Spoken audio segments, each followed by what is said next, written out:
Арбаңыздар, урматтуу Азаттыктын угармандары жана көрөрмандары, бүгүнкү биздин бийлик сырлар берүүбүздүн коногу Кыргыз Республикасынын Жогорку Кеңешинин мурдагы депутаты, саясий илимдердин доктору Каныбек Капашевич Иманалиев болмокчу.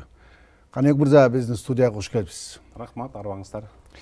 Сизди чакырганыбыздын жөнү бүгүнкү кебибиздин төркүнү мурдагыларга караганда кичине башкачараак. Бүгүн биз Кыргыз саясатындагы бир инсан жөнүндө, тагыраагы Доорунбек Садырбаев инсан жөнүндө сүйлөшөлү деп атабыз.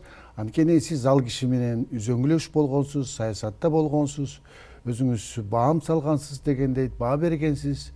Ошондуктан кебибиздин төркүнү бүгүнкү соңку кыргыз саясатындагы Доорунбек Садырбаевдин орду, ролу жөнүндө кененирээк кеп кылсак.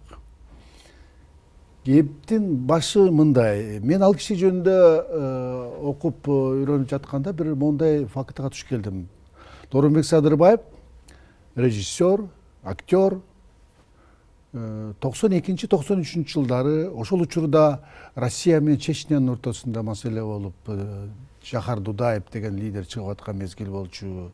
Ошол учурда Грузиянын президенти Гамсахурди деген улутчул президент келип, ал да бир саясий оор кырдаалда болчу да. Мына ушундай оор кырдаалдарга карабай, Доорунбек Садырбаев Кавказга барып, алар менен жолугуп, интервью алып, сиз билесизби, андай жолго аттанышына эмне себеп болгон ал кишиге? Кимдир бирөө түрткү бергенби, же болбосо жардам бергенби? Эмне деп айтсак болот өзү? Биринчиден, акыркы биз эгемен өлкө болгондон бери эми ар бир таанымал инсан тарыхта калгысы келет. Бирок тарых өтө сараң болот. Миңден бирин тандайт да. Доорунбек Садырбаев президент да болгон жок, премьер-министр да болгон жок, губернатор да болгон жок, министр да болгон жок. Бирок алардан да бийигирээк туруп элдин эсинде калды да. Сиз айткан суроого, ошол СССР урагандан кийин СССРдин доорунда түптөлүп калган эреженин баары тымтыракай чыкты. Мурун ойлошубузда саясатчы десе эле жана борбордук комитеттеги адамдарды. Жок, театрдын адамы дагы, журналист дагы, теге өкмөттүк эмес уюмдун лидери да саясатчы боло алганына көзүбүз жетти. Мугалимдер үй бүлөсүн бага албай көчөгө дүкөнчү болуп кетти. Бакыйып кызматтык машина менен жүргөн совхоздун директорлори оң койду бага албай, алар дагы теге кыйналып калганда, сиз экөөбүз да ошондо журналистикадан саясатка аралашып кеттик.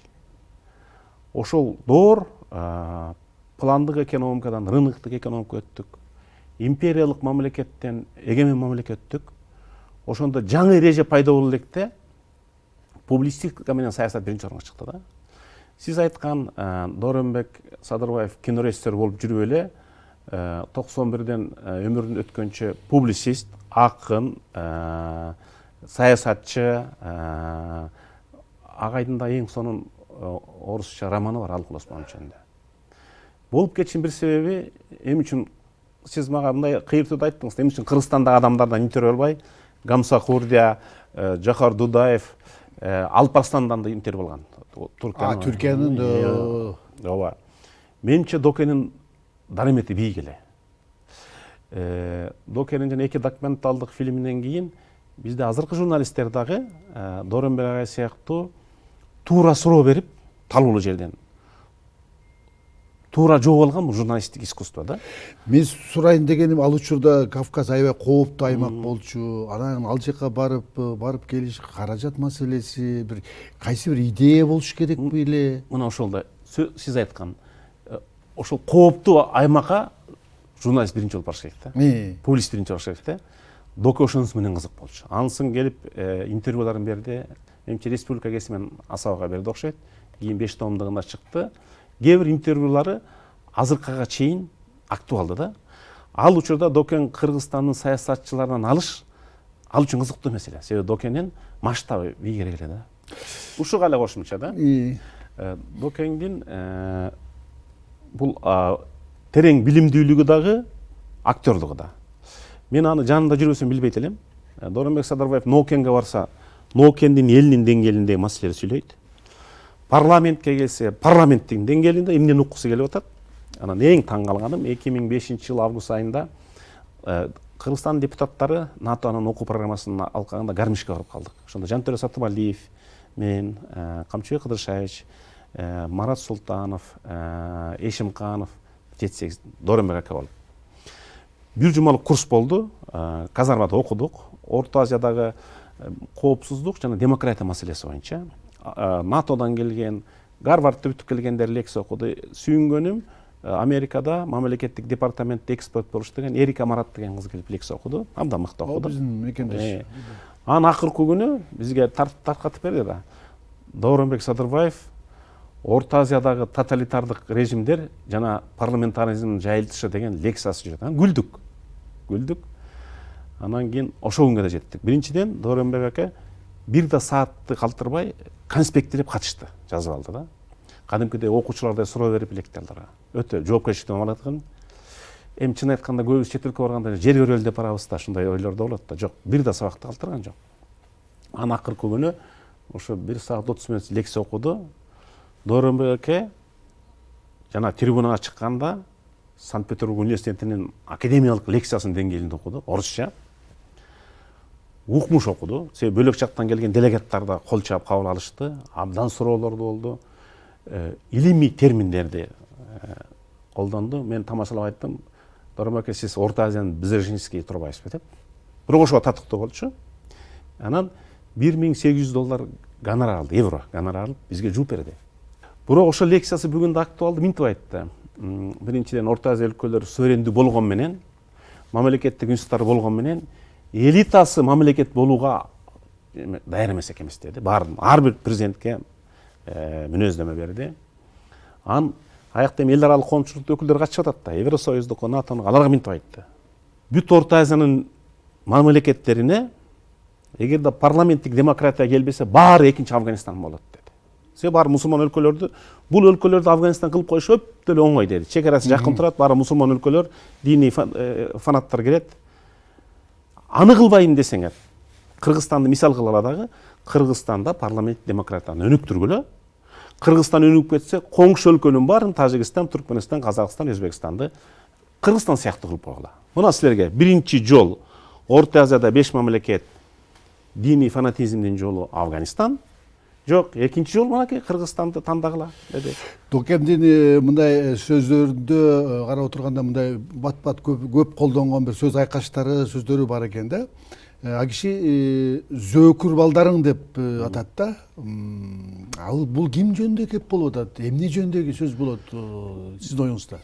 Бул бандиттер опук эмес. Бул бийликте туруп алып, ошол бийликтин инструменттерин өзүнүн элине каршы пайдаланган. Балким аким, балким губернатор, балким кайсы бир өз кызматын туура эмес пайдаланган инсандар жөнүндө да. Анан Докенда бир артыкчылыгы, бизде карапайым инсандар бар. Өтө билимдүү инсандар бар да. Дооронбек Садырбаев Санкт-Петербургтан билим алган. Ошон үчүн ал ар бир темада сүйлөй алат да. Бизде өтө терең билим алгандар элден алыстап калат да. Доке Нокенге барып элдер менен жолугуп, ошол карапайым сөздөрдү табат дагы. Закон чыгарууда жанагы Питерден алган билими интеллектисин колдонот дагы. Анан бүгүнкү саясий аренада эмне керек болсо ошону айта алган да. Докенин артыкчылыгы карапайым адамдардын практикасы, руханий интеллектиси билип болгон. Бул бүт залкалар менен иштешкен, Питерден алган билими. Анан парламенттеги саясий тарбиясы, практикасы. Бул парламентке кадыресе такшалып калган парламентарий катарга келди да. Докең сыяктуу акыркы 30 жылда 1,5-2 миңдей депутат иштеп кетти, эси өтүп кетти. Бирок Дооронбек Садырбаев калып калат эл эсинде. Ошо бийлик деп калдыңыз. Кыргызстан эгемендүүлүк алган алгачкы жылдарында Доке эмеге Түркияга барып, түркиялык киностудияларда иштептир дейт. Анын ага кетип калышында Түркия Дооронбек Садырбаев Кыргызстандын бийлиги менен келише албай калган дейт. Ушундай сөздөрдүн чындыгы бар деп ойлойсузбу? Негизи барбы? Сиз экөөбүз катыштык болуш керек. 91 же 92 Дооронбек ака Кайран эл фильминин бет ачарын опера Баят театрында кылып, эл укмуш чогулуп, закрытый показ Топкотко көшөк артында көргөздү. Аягында өзүнүн кинорежиссер катары колдонгон реквизиттерин, буюмдарын барын жаңы муундагы кинооператорлорго, кинорежиссерго сценаристтер өткөзүп берди. Мен кинодон кеттим деди. Андан кинода тарткан жок. Менимче бир 3 себеп болсо керек. Биринчиси бизде кино финансланбай калган. Кинонун ошол учурда азыр эми жаңы жанданып келатат, буга рахмат. Кинонун жаңы лидерлери муну пайда болду. Бирок 91-92 кино эмес, пенсиялар бере албаган учур эле да. Экинчиден Докен ошондо 55-60 жашта таланты толуп турган учурда Кыргызстандан да бийикке чыккысы келди да. Анда Дооронбек Садырбаев гана эмес, Төлөм Шокоев деле Туркия менен иштеп калган посол болуп да, кино тартуу проекттер бар. Айсулуу Токонбаева да Туркияга кетип калган. Себеби СССР урагандан кийин Москвага кеткен традиция экиге бөлүндү. Эми Түркияда аякта Турксой түзүлдү. Дооронбек ошо менен иштешти. Балким алар менен биргелешип кино тартам деген дагы бир кыялы болсо керек деп ойлойм да. Бирок Доке баары бир киндик каны Кыргызстан менен байланышып, аяка балким 1,5-2 жылдай жүрдү окшойт. Келип кетип жүрүп, Кыргызстандагы бүт саясий процессте аралашты, депутат боло элек деле. Мен билем, плакаттарды илип алып, Ак үйдүн жанында жалгыз өзү митинг кылган учурунан барып интервью алган күндөр болгон. Докенин саясатка келген жолу өтө жеңил болгон жок. Себеби бул адегенде өтпөй калды. Анан жана сиз айткандай балким куугунтукту көрдү. Жана саясий процесстерге катышты. Бүт учурда оппозиция жагында катышты. Себеби Докен өзү турган турушунда оппозиционер болчу да. Өзү чыныгы көркөм таланттар, менимче Бердаевдин айтканы болуш керек да, дайым бийликке альтернатива алуу жолду издейт деп. Дооронбек Садырбаев ошол бийлик салган жол гана эмес, өзү жол салган, өзү чапкан жол тарапта жүрдү. Оппозиция деп калбадыңызбы? 94-жылы Жогорку Кеңешке депутаттыкка Дооронбек Садырбаев ат салышты. Нокенден сиз ошол убакта Ак үйдө Акаевдин аппаратында иштейт элеңиз. Коомчулукта да кеп бар, өзү деле көп жерден айткан. Дооронбек Садырбаев депутат болушуна ошол учурда Акаевдин бийлиги аябай тоскоолдук кылган деп, куугунтуктаган деп калат да. Ошонун чындыгы барбы? Эми айтсак болобу? Менимче 95-жылы парламент болду. 95-жылы февраль. Салыштыралы да. 2020, 2015, 2010, 2005, 2000, 1995. Оппозициянын гүлдөгөн доору 95-жылы парламентке келди да. Дооронбек Садырбаев, Текебаев, Мадубаров, Нур Досбол уулу, Бекболот Осмонов. Эң күчтүү оппозиция 95-жылы келди да. Эгерде бийликке бут тозом десе, бийликте көп механизмдер бар. Көп механизмдер бар. Юридикалыкта, техникалыкта. Эгерде чыныгы бут тосо, ошончолук күчтүү парламент келет беле? Жөн эле биз иш жүзүндө карайлы да, ар кандай теорияга өзүбүз баягы ишене бербей, ошол чыныгы күчтүү парламент. Мен ойлойм, ал күчтүү парламент болгонун себеби демек ошол система туура болгон. Ошондо эл өкүлдөр жыйыны бар эле 45 депутат, Мен азыр 40-ын санап бере алам. Ал менин кыйындыгым эмес, кыйын адамдар келген. Демек ошол система элдин лидерлерин тандоонун туура жолу бар болчу да. Кийин тилекке каршы ал системаны куруп салдык. Ошондо эки парламент эмес беле. Эл өкүлдөр жыйыны, мыйзам чыгарыш жыйынында өкөн тең оппозиция бар болчу да. Чыңгыз Айтматов, Масалиев, оппозициянын келишине мындай тоскоолдук адамдар жасадыган, Акаев билбесе дагы жан жөгөрлөр мындай уюштурган бир компаниялар болушу мүмкүн. Персонификация кылбай мындай карайлы. Ар бир бийлик күчтүү оппозициянын келишин каалабайт. Өкөз бийликте болсо ошентет элек да. Бирок ошого мыйзамды бузуп, одону бузуп, адам кетчиктаттып өтүп, маскаралап, каралап, балким бирден болгондур. Бирок мен результатын айтып атам да. Эгерде бийлик 95-жылы бут тосо, Абсамат Масалиев, Бекболот Осмонов, Нур Досбол уулу, Үсен Сыдыков, Текебаев, Мадумаров, Садырбаевтар парламентке келе алат беле? Бирок эсиңизде бар, бир дүң болду эле го, тиги Дооронбек Садырбаев Нокенде Сакалды деген айылдын жанында Ош Бишкек жолунун боюна эки боз үй тигип алып, бир акция сыяктуу нерсе өткөрүп, мына Акаевдин бийлиги арендага жер бербей койду, жолсо жолугушун өткөртпөй койду, башка кылды депчи. Сиз ошол учурда бийлик укса керек. Мындай да, Доке мыкты киносценарист. Докенин ар бир эл менен кезигүүсү бул өзүнчө драма же комедия да. Анан кийин Докеге бийликти кандай айтса жарашат. Себеби элдик иш болуп калган да. Эң кызыгы эл ошого ишенет да. Анан кийин эмне үчүн бөлөктөрүнө улуксат, ага улуксат эмес болгону ошол учурда бир аз атын айтпай эле коеюн, ал оппозицияда эмес, бийликчилде эмес, саясий аналитик. Мен сүйлөшүп калсам, атын деле атай берсем болот, Каретенко деген Владимир. Ал ошо саясий технолог болчу. Доке менен жакшы болчу. Ада кинодо иштеген. Анан ол айтып калды, бул уникалдык табылга дейт да. Садырбаевдин жанагы эки бозүй кылып койгону жолдун кесилишинде. Себеби ким региондордон депутаттыкка койсо, ал убакта акча берип сата алмай жок эле. Бир неке болушу мүмкүн. Эң көп чыгаша бензинге кетет эле, бензин кымбат да. Ооба. Ар бир айга бензинге барып келишиң керек. Доке ошо бензинден чоң үнөмдөгөн. Барып кыдырып кереги жок. Эки бозүй, бир бозүйүндө каалаган киши бекер келип фильмин көрө берет. Экинчи бозүйдө шайлоочулар кабыл алат. Бозүйгө көп акча кетпейт. Мен көргөм, бир бозүйдө эт да кайнап, казанда эт кайнап турган. Анан айылга барат да, дукең чайын иштим эле дейт да. Бул дукеңдин кинорежиссер катары тапкан табылгасы.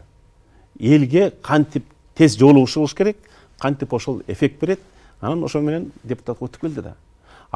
Жанантип айтса, докеңдеги кишиге жараша берет. Мына бийлик мага клуб бербей койду, аким имарат бербей койду, милиция бербей койду десе, ким барып далилдеп актанып отур? Жок, андай эмес, имарат берди эле деп ким барып актанып айтылат? Докең айтып кеткен сөзгө эл биринчи ишенет. Тиги ошол докемдин айрым шайлоочулар айтат экен, башка округдагы шайлоочулар мисалы үчүн мектептин курулушуна, же болбосо башка социалдык объектилердин бүткөрүлүшүнө жардам берчү экен да. Докемдин мисалы үчүн оппозицияда жүрүп округга андай жардам кылган жок. Бирок ошонусуна карабай элдин шайлап аткандыгы, бул эмне? Ошол убакта элдин аң сезими башкачабы беле? Азыр башкачабы? Мындай да, бул докеңдин бийиктиги. Бул мактаныч эмес, мен дагы ошо сессияда жанагы ар кыл маселелер деген бар. Разный эле 98% чечилбеген маселени айта беришет. Менин айылымда көпүрө бар эле, тиякта оорукана бар эле. Ал бюджетке келбегенден кийин чечилбейт. Аны билет. Анан муну өкмөт чеччү маселе да. Доке билген мыйзам чыгаруу маселеси, бул бир округ эмес. Бүт Кыргызстанга мыйзам чыгарыш керек. Доке эч убакта майдаланган эмес. Ошо парламентте бир 3 укмуштай речь выступлениясы бар. Мен ошол парламентте чыгып сүйлөөрдө даярданган эки чоң жоопкерчиликтүү депутатты билем. Бирөөсү Турдак Мусабалович эле. Ал жарым жылда даярданат эле. Жана суу маселеси боюнча, анан кийин жана радиационный эмелерди, мусорлорду көмүү боюнча дүйнөлүк статистика, СНГдагы статистика, Кыргызстандагы статистика граммына чейин эсептеп, анан кийин шашпай айтып берет эле. Экинчи Дооронбек Садырбаев биринчи болуп чыгат эле трибунага, анан кагазын окуйт эле, даярданып келет эле. Себеби парламентарий болуу даярдыкты талап кылат да. Кайсы статьяга, кайсы бөлүмгө эмне деген өзгөртүш керек, анын пайдасы эмне, сенин оппонентиңдин законунун минус жактары эмне да. Бул жагынан докеден кийин көбүбүз сабак ала алган жокпуз да. Парламентарийлер дүйнөдө ал элдин өкүлү болгондон кийин 3-4 функциясы бар да. Өкүлчүлүк, же партиянын, же региондун, экинчи мыйзам чыгаруучулук. Доке эч убакта тиги жака сарай салынсын, бияка аптека салынсын деген маселеге түшкөн эмес. Муну кээ бир депутаттарыбыз айла жоктон айтышат. Себеби округка барганда чечпесем да мен сессияны айтпадымбы дейт да. Ошентип отуруп, ушуга биздин жанагы ар кыл маселелердин 90% кетип калчу. Баары билет чечилбесин. Анан барып эле чече турган киши өзү тиги президенттин, же өкмөттүн, парламенттин өкүлүн айта берет. Ал өкүлдүн маалымат бергенден башка укук колдонуучусу жок да. Доке ошону көрө билген да. Доке жанагы жеңил желпи нерседи убада кылган эмес. Мамлекеттик стратегиялык жолун кандай жолду тандайт? Бийликтеги калыстык, сот профессионализм тандаш керек. Анан кайсы жерде эмне айтыш керек экенин таамай билип айтканда, жанагы анын үнү, докенин үнү ошо элдин үнүн уусканга даярдаган тембир голос деп коет, үнүнүн тембири дирилдеп турган докенин үнү калыстыкты айткан үчүн жаралгандай да. Себеби биз парламентте доке келип биринчи сүйлөйт, анан Дооронбек агай кеткенден кийин журналисттер да кетип калат. Калыстык акыйкат деп атпайсызбы? Тиги докемдин бир сөздөрүндө дагы бир көп кайталаган, а киши көп кайталанган сөз айкаштары бар экен. Эми бул сөздү уят жок, мурдуңа бок сүйкөлгөн кыргызым деп көп айтып атат да. Муну сиз кандай түшүнөсүз? Биз кандай түшүнүшүбүз керек өзү? Бул бир коомчулуктун бир дары муну өз элин шылдыңдап атат деп да түшүнүп аткандар бар. Мындай да, ошо Дооронбек акенин да жакын досу бар эле, Саржан Жигитов. Экөөнө еврейлердин эң күчтүүлүгү өздөрү жөнүндө анекдоттор чыгарат да. Жана Бердаев, Николай Бердаев, кийин Достоевскийлер деле кыйыр түрдө өзүнүн элин абдан сындаган. өз урутуңду мактай да бербей, чыгарма аркылуу, кандай бир гипербола аркылуу, пародия аркылуу, драма аркылуу эң уникалдуу чыгарма Кыргызстанда Салижан Жигитовдун кыргыз маданиятына чыккан жогорку кеңештин сессиясы деген памфлети. Андан кийин андай чыгарма жарата элек да. Ошо депутаттардын фамилиясын атын которуп жазып койгон. Анан Докенин акыркысы биз 2005-те катышканда жанагы митинг кылган аялдар бир учурда ушинтип жашап калдык да. Парламентти уюшулган аялдар эмеге алып алат. Барымтага. Аргасы эшикте эме менен чабат, баштыгы менен чабат. Анан сессиядан чыгарда терезеден карачып аялдар жок бекен деп чыгып калдык да. Бир жолкусунда бирок Доронбек ака менен чогуу баратып эмеде калдык биз дагы, барымтада, пленде калдык. 6-7 аял Ташбаран калдык. Ташбаран калдык. Ичинде Байболов бар, мен бар, Сарпашев бар, 4-5 депутат. Анан ошондо да Докей жол таап кетти да. Эме кырына келдик, Ак үйдүн берки борбордук аянтчанында. Анан аялдар бизди курчап калды. Анан Доронбек ака тайган көтөрүп туруп, Садырбаев кетсин деди өзүн өзү. Аялдар да Садырбаев кетсин десе, мен анда кеттим деп алып бизди эчтеп аракет этип калды да. Караңгыдан көз тапкан, капилеттен сөз тапкан деген ошо да. Бир депутаттын галстугун айырып кетишти, бирөөнүн көйнөгүн. Бул эми жөнөкөй адамдар үчүн эрдик катар болот, кимдер үчүн. Бирок бул эми шылдың. Ал адамды өзүң шайлагансың. Ал депутат болбосо деле адам да, инсан да. Ал саясат аягы жакшылап келген жок да.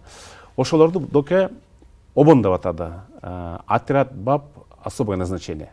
ОМОН деген бар эле го, ал милицияныкы, ОМОН деген. Ошондон кийин Кыргызстанга ОМОНчулар деп жазылып кетти. Маңкуртбегин деген ыры бар, гуманоид деген жери бар, дежурчалдар деген терминди дагы Докен киргизди да. Ошол саясатта бир жаңы терминдер болсо, сиз айткан. Ар ким аргандай кабыл алышы мүмкүн, бирок элге тараган сөз элдик лексиконго кирип кеткенден кийин кайтарып ала албайсың. Ошондой Докенин бир 7-8 сөзү бар. Жана сиз айткан сөз эми бетиңде жанагындай өзүңдү уят кылган так турса да ошойдон жүрө бересиңби, уялбайсыңбы деген намыска чакырган сөз да. Уят сөз, бирок Докен айтып, жарашып, Океге ошону уккан адам жыйынтык чыгарса бул туура сөз. Ошол Бакиевдин бийлигинин учурунда каркыра маселеси коюлуп, эл акцияга чыгып калбады. Ошондо депутаттар көлгө барып, жанагынтип эл алдына барып, эл түшүнөт. Элди түшүнгөн депутаттар келди деп дегенден карабай, элдин реакциясынан жанагынтип жумуртка менен башка жеп келгенде Докен катуу сынып келип, жанагы сөз дагы кайталады дейт. Бул эмне, бул жалпы элдин деңгээли десек болобу, же болбосо ошол учурдагы бийликтин мындай депутаттарга караган айгактаганыбы? Менимче ошо даярдаган, жалпы элдин деңгээли түзүк эле Докегечи.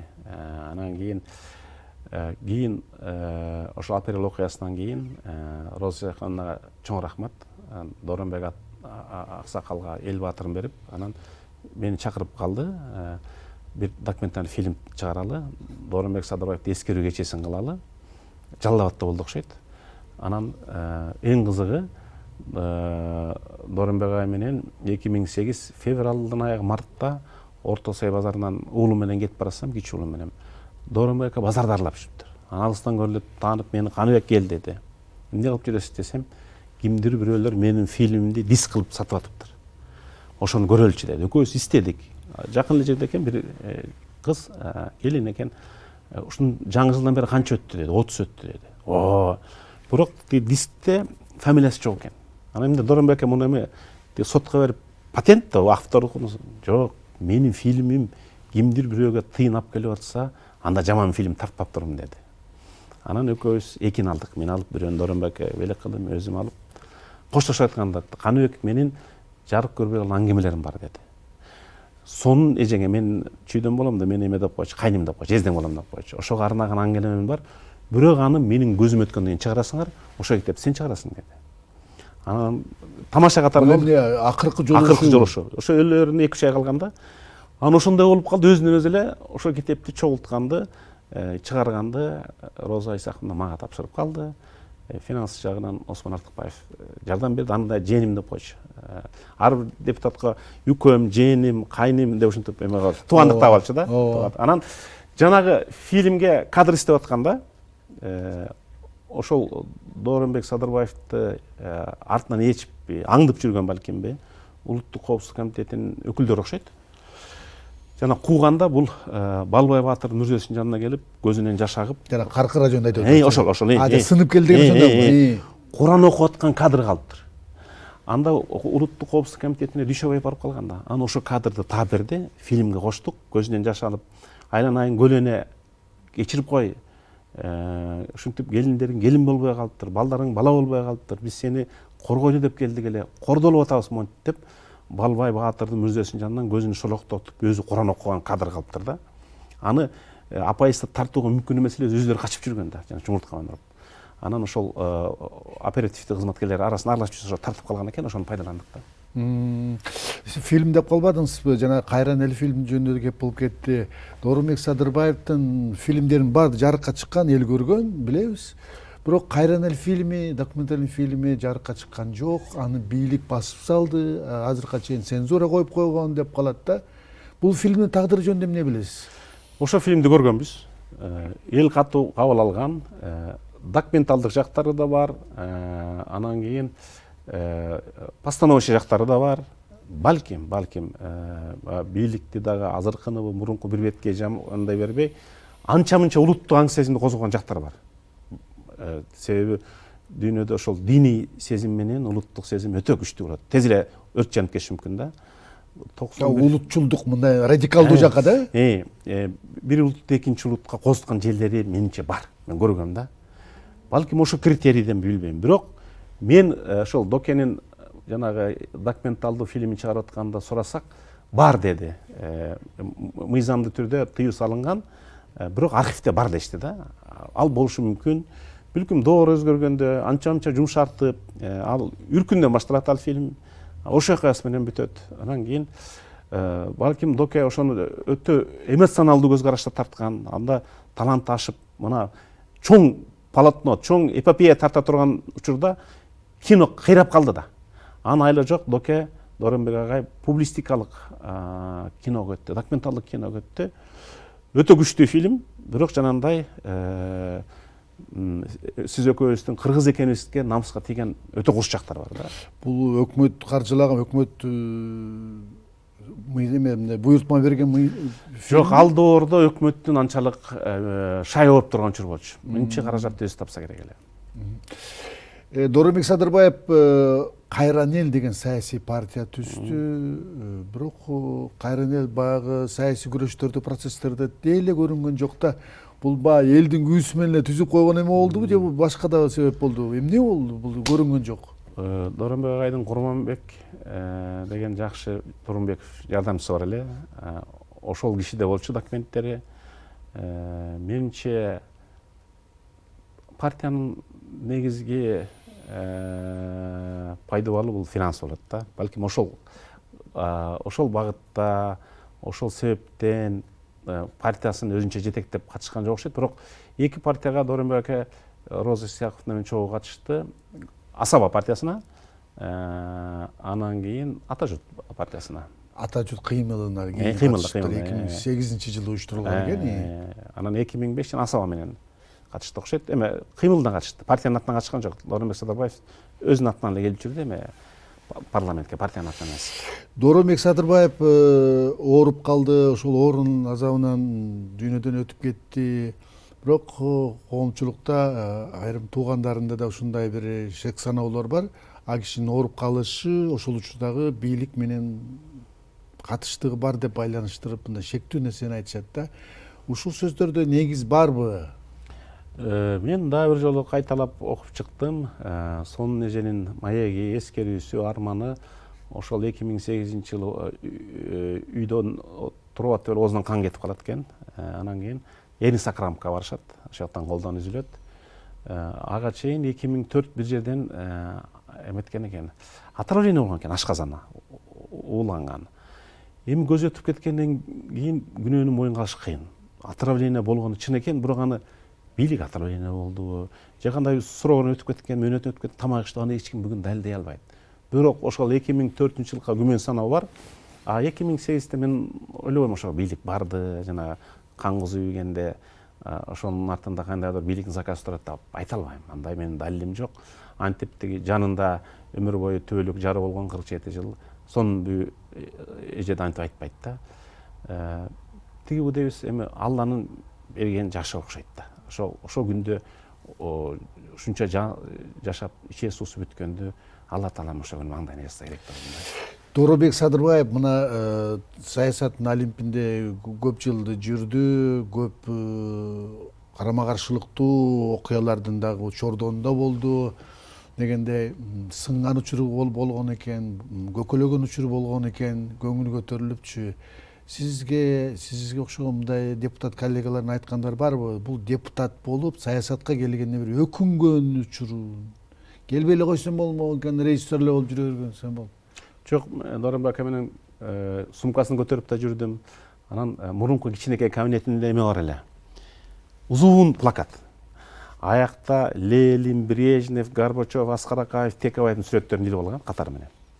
Анан чоң ошолордун ичинде Текебаевди илип алган. Анан кийин Дооронбек акага кимден чакыруу келсе, юбилейге, дайыр жак ошонун баарын илип алган. Парламентте сүрөттөрүн баарын илип алган. Өзүнчө бир мозаика да. Бир караган кишиге күлкүлүү көрүнөт, бир караган кишиге бул өзүнчө хронология. Анан мен айттым, мен учкун иштечи элем. Үкөм моуну сен бир мага көп тиражда чыгарып бер деп. Ал форматта печатный машина жок экен. Аны алып келип берди, мага кичирейтейин десем, жок, кичирейткен болбойт, аны ошол бойдон тура берсин деп. Ал плакат кайда экенин билбейм. Анан кинодон кийинки эле Дооронбек аканын жашы образы бул саясат болуп калган. Себеби кийин парламентарий болбой калгандан кийинки эле жазгандарың карасаңыз саясат. Ырыдагы саясат. Новеллаларында да саясат бар. Ал саясатты жакшы көргөндөн эмес. Ошол доордогу жанагы биз эгемен болуп бир чети абдан ошого шатырашат менен кубанып турган учурубуз. Бир чети көйгөйлөр өтө көп да. Ошону жүрөгү аркылуу өткөзүп, элдин тагдырына кийип кепчип, ошого кайдыгер боло албайт эле. Демек, Дооронбек Садырбаев элдин кайдыгер турмушуна кайдыгер боло албагандан кийин ал саясаттан кетип калуу мүмкүн эмес болчу. Дооронбек аканын кайтыш болгондо саясат болду да. Өзү айтыптыр да, менин сөөгүмдү бул киши башкарсын, бул кишилер келбесин деген сыяктуу айтып, кийин күлүп жүрүшөт. Анан мындайда элдик адам деген ушундай болот экен. Дооронбек Садырбаевга эл баатырын берсин дегенде да парламент чечим кабыл алынды. Дооронбек Садырбаевга эстелик орнотулсун дегенде да чечим кабыл алынды. Баха көчөсүн Дооронбек Садырбаевдин аты берилсин деген парламент чечим кабыл алды да. Дооронбек Садырбаев жападан жалгыз депутат. Депутаттар айлыгын чогултуп өткөн чакырылыштагы көбү. Анан ошол негизги акчаны топтошуп, анан бир туугандарына эжеге рахмат, Кубан үкөсү башында турду, Гүласыл эже башында турду, сонун эже, уулу, кудалары чогулуп, анан эл демилге болуп, эл өзү койду да. Бул саясатта өтө сейрек көрүнүш. Дооронбек Садырбаев мына азыркы биздин жоба боюнча дейбизби, эреже боюнча аларча көрсөтүүнү коюлмак да. Бирок байттик айылдындагы эле эл менен чогуу болоюн деген эреже дагы Дооронбек Садырбаевдин өзүнүкү деп дешет го. Тиги ал мен бага күбөмүн. Биз ошол Кубат аке Байболов болуп Германияда Гармиште жүргөндө тамашалады. Мен эми апайысамын, мага аларчадан жер бербей коюшу мүмкүн. Кубат деди, сен тиги Байболовду ошол айылдан да Байтиктин баспелтөгүнөн орун алып бересиң, ошол жакка жатам, анан жаныма байбичеме орун кой, 2 кишилик орун алып кой деди. Анан Кубат ака макул деп күлсө айтты, бирок сен ошо менен кошо тиги жылкында сен соёсуң деди. Кубат ака макул деди. Тамашалашканды түшүнчү да. Анан кийин ал кайтыш болгондо сонун эженин жазганына караганда ошондой тыянакка келишет. Бирок бийликтин өкүлдөрү келип, жок, биз да орун беребиз. Эми эл сыйлаган инсан, анда эл баатыр боло эле, 3 жолку депутат, кыргыз эл артисти, эл тааныган режиссер, аларчан орун беребиз, анын кереси экен, жанынан дагы орун алып коебуз дегендей болуп, анан бир бүтүмгө келишет. Ошол Дооронбек аканын туугандары, кудалары, бир туугандары өзү айткан экен, ошо мен сөөгүмдү койгондо Азымбек Анаркулович Бекназаров башкарсын, Текебаев келсин, тиги булар дегендей калган экен. Ошол китепте бар жазылуу да. Дооронбек Садырбаевдин негизги санаалаштары кимдер эле, кимдер менен мындай бардык позициялар бир болуп, адамдык жагынан дагы бир колдоп турган кайсы саясатчылар болду? Ошол Текебаев төраба болуп турганда биринчи сөздү макулдашпай туруп эле Дооронбекке берчи. Мен үкөм деп андан сыйлачы. Мадумаров мени жакшы эле, Байболов экөө абдан катуу тамашалашчу. Себеби теги биз жана гармишке барганда Дооронбек аке эмесин сумкасын мен көтөрүп жүрдүм да. Таягы бар эле, мен күчтүү депутат элем. Анан эртең мененки тамактанып барганда Дооронбек аке теги тамакты аскердеги подноско алып жейбиз да. Өзү эле көтөрүп жүрөт. Анан Дооронбек аке тамашалады. Доке, сиз алыс жүргөндө каны сумканы көтөрүп тамакты келгенде өзүң эле көтөрүп турбайсың деди. Анан кийин өзүм көтөрүп алмак тургай балдагымды унутуп калыптырмын деди. Дооронбек аксакал менен катуу тамашалашат эле. Анан кийин Иса Өмүркуловго да бай берип коюш керек. Жанагы эстеликке каражат чогултканда макул болуп көчөгө атын бергенде Роза Исаковна отурмай абдан сыйлайт эле. Мен билгенден абдан сыйлайт эле. Ал киши да аны сыйлап көрдү. Ошо биз түйкөлөрүм деп койчу эле. Бизди мындай массовка катары ешти катары да. Анан утулуп калат эле көбүнчө. Анан кичинекей кабинетинде Дооронбек аке кофени чылап ичти эле. Биз кофе ичкенде ошондон үйрөндүк. Бир улгайып калган эже бар эле, атын унутуп калдым. Айтат, анан кийин мончо кофенин жарымы эле 2 кашык менен анан тамеки тартып, анан кийин бизди кийинкиде жеңебиз. 2 бөлүнүп калдык, апа Иса бийлик болуп. Анан адегенде теңме тең элек. Анан бийлик кысым көрсөттүбү же көз караштарын өзгөртүштү, көбү тияка коюп кетти. Себеби биздики ошондо 2006 парламенттик республиканы куруунун конституциялык долбоорун алып чыкты керек. Ошондо Дооронбек биз тарапта эле да. Аягына чейин биз менен болду. Дооронбек Садырбаевди эстегенде жалаңла оппозиция дейбиз да. Дооронбек Садырбаев мисалы үчүн парламентте өзүнүн бир демилгеси менен, өзүнүн бир идеясы менен кайсы бир маселелерди өткөрүп, же болбосо чечим кабыл алганга мындай таасири, жардамы тийген деп ойлойсуз? 3-4 жери дегеним Дооронбек ака эң талуулуу жерде чыкчу. Ошол 2005 апрелдеги сөз эсимде, президенттик шайлоого баратканда мыйзам долбоорун өзгөртүп президенттик полномочиясын токтотуп коюш керек, барыш керек деди. Себеби президенттик институттан катастрофа болду. Бул өзүнүн ыйгарым укугун пайдаланат экен. Катардагы адам катары барыш керек деп, Докенин бул мыйзам долбоору бир жумалап талкуу болду да. Экинчи Баяман Эркинбаевга атып кеткенде, салганда. Үчүнчү Текебаев камалганда. Ушундай бир кырды учак болгон жерде чыгып сүйлөп, анан элди буруп кетчү. Доке буруп кетчү да. Майда маселелерде Докеге сессиядан чыгып алып кетип калчу. Эртеден кечке катышчу эмес да. Ошондой опурталдуу улуттун парламенттин тагдыры чечилип аткан учурда калыстык, анан Дооронбек ака турган турушу менен, кан жаны менен демократ болчу. Себеби бул көркөм өнөрдүн сүрөткери. Ошон үчүн Докен ыр жазса да жарашат, ырдаса да жарашат. Докен киноактер болгондо бар, актерлук жагы бар. Ооба. Режиссерлукта жарашат, саясатчылык жарашат. Демек, актерлугу, режиссерлугу, таанымал саясатчы болгонго жардам бериптир деп. Академический докладын, ошол эгерде Германияда докладын көрүп калганда, биздин азыркы академик агайларга чоң сабак болмокто. Академиялык доклад такыр бөлөкчө болот да. Илимий терминдерге, илимий булактарга шилтеме жазышың керек. Аягында өзүнүн резюмеси болуш керек. Ошону кийин китеп жүзүндө да, видео жүзүндө көрө алган жокмун. Бирок Докенин ошондогусу баягы маарага келген күлүк аттай болуп турган учур эле да. Тамшанып эскерем, кийин өзүнө да айттым. Жазып калтыргам дейт орус. Анан кийин таппай койдум дейт. Жана Докенин 5 томдугу чыкты, карап иштеп таба алган жокмун тилекке каршы. Эң мыкты Дооронбек Садырбаевдин доклады 2005 жылы августта Германияда НАТОнун Гармиш боротунда болгон доклад деп ойлойм. Ошол Орто Азия элдеринин келечегине, мына азыркы күнгө да тиешеси бар эле да. Алар үчүн дагы мындай көздү ача турган доклад эле. Анан ошондо ар бир президентке Орто Азиянын коркпой мүнөздөмө берген. Сиз мамлекеттүүлүк жалпы улуттук деңгээлде дедиңизби? Трайбализми жокчу. Дооронбек Садырбаев мына ошондой деңгээлдеги депутат, калыстыгынан тайбаган инсан болду.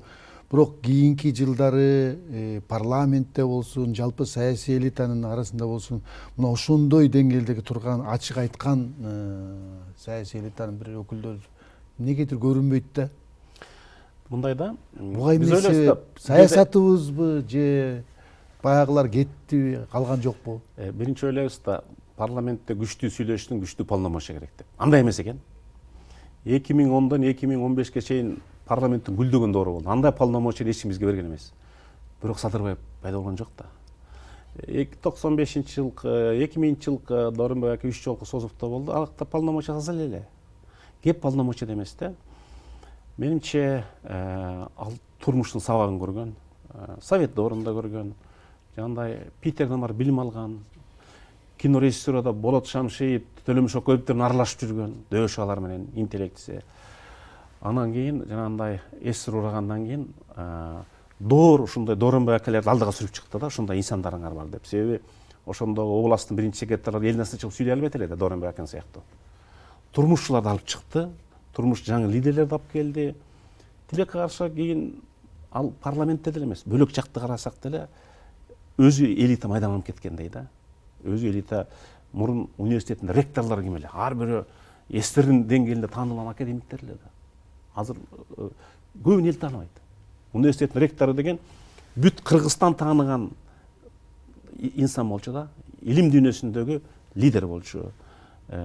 Мурунку губернаторлор кимдер эле, мисалы үчүн Куулов, Бакиев, Апас Жумагулов, Саадамбеков, Ашыралиев, Осмонов, Рустамбеков деген губернаторлор эле да.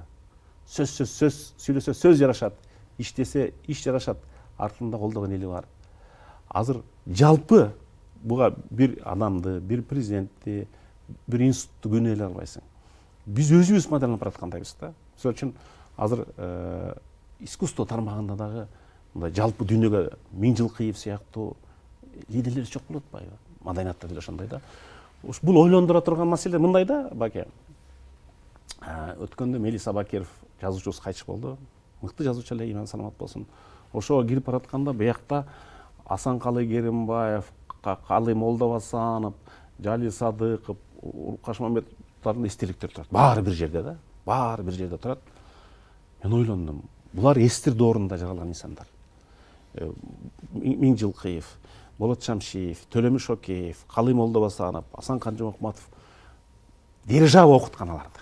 Антка менен Москва, Питердин школасы күчтүү болчу да. Азыр ал держава жок. Эми 20-30 жылда ошол деңгээлдеги гиганттарды чыгара алабызбы? Маданиятта. Мен саясатты айтпай эле коймойн. Чыгара албасак анда биздин таянганыбыз эле Орто Азияда биздин күчтүү жагыбыз маданиятта. Эң күчтүү жагыбыз биз азыр турган турушубузда, баке, дүйнөдөгү маданиятты эң күчтүү 50 улутка киребиз. Эң күчтүү 50 улутка киребиз. Мен мага тиешеси бар адам катары айтып атам да. Бул кайсы бир таянактар бар да, ошол кинону, адабиятты, драманы, искусствону, мисалы үчүн Орто Азияда скульптурада Лениндик сыйлыкты алган жалгыз Тургунбай Садыков. Ташкентте, Алматаны, Душанбени, Ашкабадты кытыр биздикинде эстеликтер жок. Азыркылар анын окуучулары. Кино эми дүйнөлүк керемет. Италия, Корея, Ирандын кинолору менен ат салышкан бир 15 кино держава болсо, эстердин ичинен грузин фильм менен кыргыз фильм күчтүү болчу да. Бул улуттун бизде туу көтөрүп турган биздин руханий суверенитет жөнүндө кеп болуп атат да. Кулчулук суверенитетте, кулчулук аң сезимден кетиш үчүн эң ирди руханий суверенитет болуш керек да. Муну ошону камсыз кылып келген инсандардын чоң муну, гиганттык муну магикандар деп көбү тек аш өтүп кетти да, өлүп кетти. Жаңы муун ошондой деңгээлге жете алабы? Бул биздин улуттук миссиябыз болуш керек. Ошо жаңы муун бүгүнкү биздин элдин жалпы деңгээли жөнүндө кеп кылганда эртеңкиге келечекке болгон бир көрүнүшүбүз. Мисалы үчүн сиздин эсиңизде деле бар. 95-жылы Кыргыз парламентинде 6 академик болгон. 20 илимдин доктору болгон. Дагы ондогон илимдин кандидаттары, жалпы мондой интеллектуал болду эле да. Ошонун ичинде эч бир тыйын акча бербей депутат болуп болгон Дооронбек Садырбаев бар эле. Ушундай деңгээлде эл баалаганда, бүгүнкү күндөгүлөрдүн баардыгын карасаңыз ишкер же болбосо бир акчага байланган добуш болуп атпайбы? Биз эмне бул жалпы элдин деңгээлинин төмөндөп бараткандыгыбы, же рыноктун таасириби, же эмне бул? Каяка барабыз эми? Мындай да, сиз канткенде сапаттуу саясий элитаны сиз эми адамдардын сапаты жөнүндө айтып атасыз. Байкоочу катары. Мен аралашып жүргөн адам катары мыйзамдардын сапаты андан да начар. Масалиев, Усуалиевтердин учурундагы мыйзамды кара. Так, лаконичный, кыска. Азыркы мыйзамдарды кара. Кыргыз тилин өнүктүрсүн деп атабыз. Биздин кыргыз тилинде кабыл алган мыйзамдар өтө алешем, чийки, кыргыз тилиндеги адисти түшүнбөйт. Биз элитанын деңгээлинде айтып атабыз.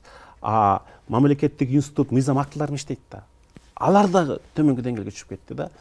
Менимче өзүбүзгө өзүбүз кам көрүп, айланып келе билим, балдарды окутушубуз керек. Жанагы Сингапурда бар, Францияда жалаң примерлерди дайындаган, Японияда бир Исида университети бар, жалаң примерлер чыккан. Мамлекеттик ишмер деген бул чоң достояние. Мисалы үчүн Усубалиев мамлекеттик ишмер, Текебаев мамлекеттик ишмер. Жаңы муундан ошолордо адам дайындап алып чыга алабызбы? Бул мамлекеттик аң сезим менен оңулуп, мамлекеттик кызыкчылыгын биринчи орунга коюп, мамлекеттик жашоо менен жашаган, мамлекетсиз өзүн элестете албаган адамдардын плеядасы да. Тилекке каршы улам бул жагынан жакынданып баратабыз. Азыркы мисалы үчүн аким, зам министр болуп жүргөндөрдү окутуп, аларды дүйнөлүк ошол госуправление даярдаган Малайзияда да бар, Сингапурда да бар. Булар жана штучный товар деп коет го. Япония кам көрүп баштаган, ошондой 2005-тен баштап бир институт бар. Бирок алар ортоңку деңгээлдерде кадрлар даярдайт. Ошондон суурулуп чыккан лидерлерди даярдай турган өзүнчө бир мамлекеттик программа болбосо дагы төмөндөй беребиз. Себеби биз 30 жыл улам президенттерди кубалап, ички ыйкы-тыйкы менен жүрүп, мамлекеттик ишмерлерди ал өсүп чыгат да, мамлекеттик кызметкерден баштап даярдоо боюнча эч ким кам көргөн эмес. Ар ким өз киндигин кезип саясатка келет, ар кандай жол менен келет. Бирок бүгүнкү реалдуулук ушундай. Сиз экөөбүздүн айткан кеп мамлекет чиновниктерди көбүбүз сындайбыз, жаман көрөбүз. Бирок мамлекеттик институттар чиновниксиз болбойт. Анын ичинде мамлекетти ойлогондор да болот. Мамлекетке таза кызмат кылгандар да болот. Билим, саясий эрк, анан кийин парасаттуулук, саясий парасаттуулук болуш керек да. Биз жаңы доордун чакырыктарына жооп беришибиз керек да. Бул улуттун чоң капиталы, улуттун чоң капиталы. Карабек мырза, сөзүбүздү ушундай, сиз өзүңүз айткандай, парасаттуу коом, билимдүү коомго умтулган, аны жараткан, жаратмандары көп кыргыз коомунда жашай турган бир жакшы учурлар болсун деп тилек менен бүтүрөлү. Убакытта биздин сунушубузга макул болуп келип, биздин суроолорубузга жооп бергениңиз үчүн сизге дагы чоң рахматыбызды айтабыз. Урматтуу Азаттыктын угармандары жана көрөрмандары, бүгүнкү биздин бийлик сырлар берүүбүздүн коногу Кыргыз Республикасынын Жогорку Кеңешинин мурдагы депутаты, саясий илимдердин доктору Каныбек Иманалиев болду. Берүүнү мен Бакыт Орунбеков алып бардым. Кайрадан эфирден жолукканча аман болуңуздар.